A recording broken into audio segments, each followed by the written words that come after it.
Hi, everybody. It's good to be with you this week. We are moving on in the book of Proverbs to talk about work. Proverbs has a lot to say about everyday life.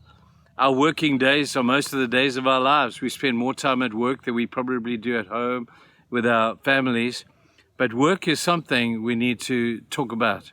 So I'm going to read to you what Proverbs tells about this, but he first of all introduces two characters or two creatures that are helpful. He talks about the ant and the slug. Let me read to you from Proverbs chapter 6. It says this: "Go to the ant, you sluggard. Consider its ways and be wise. It has no commander, no overseer or ruler, yet it stores its provisions in summer and gathers its food at harvest. How long will you lie there, you sluggard? When will you get up from your sleep? A little sleep, a little slumber, a little folding of the hands to rest, and poverty will come on you like a bandit, and scarcity like an armed man."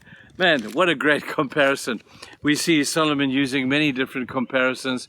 He talks a wise man, he talks about a fool, he talks about the prudent, he talks about the simple, he talks about so many different things, and he uses comparisons to be able to make his point. And here he's making a point between an ant and a slug. And that's an interesting comparison, because the question of it is the ant is working. Man, that guy knows how to work. Eh? He can pick up huge weights. An ant can pick up apparently 25 to 50 times its own body weight. And that little guy is going for it. He doesn't have a commander. He doesn't have a boss. He doesn't have somebody tell him what to do. He just knows by way of instinct that he was designed to work. I guess in many ways it's very similar to us.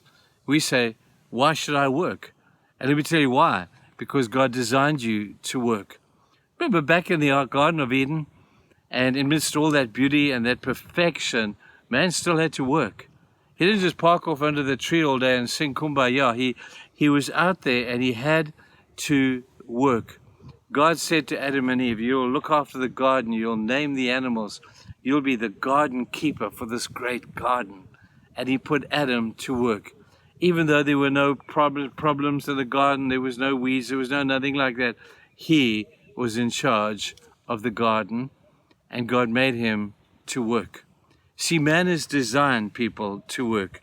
In Genesis, we see God told him at creation that he would. If you want to read it, I've got it here. Genesis 1:27 to 28. And you can read there God's instruction to Adam and Eve that they should work. You see, work was not given to punish. Work was given to be a blessing.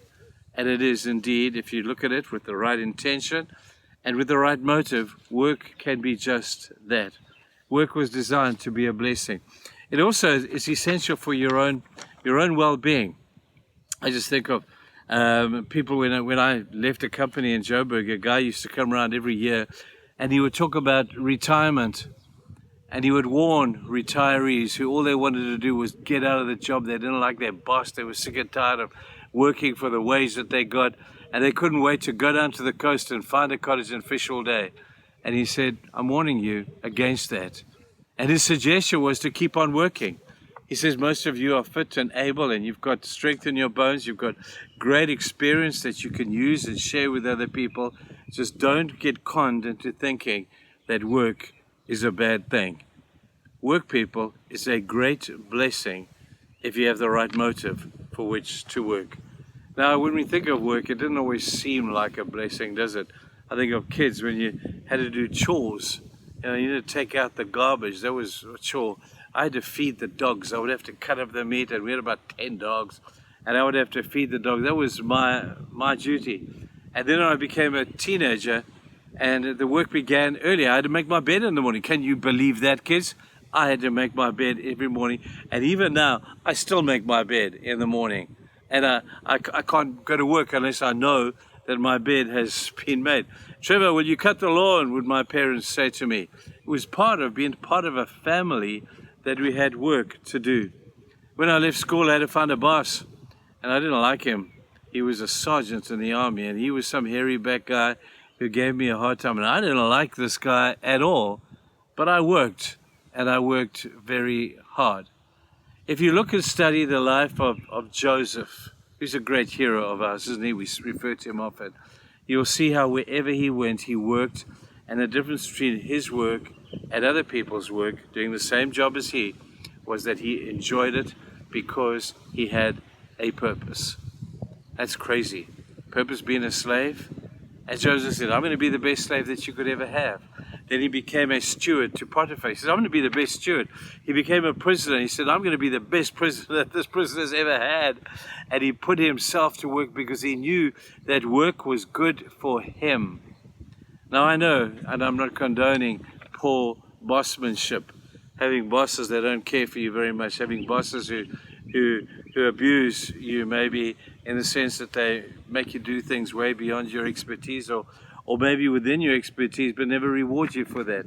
People don't worry about them. Don't worry.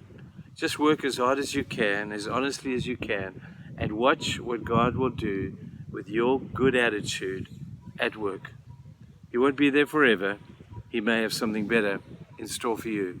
But it begins with humility, just working and doing that well. Simple message from the ant. We'll talk more about that tomorrow. Bye now.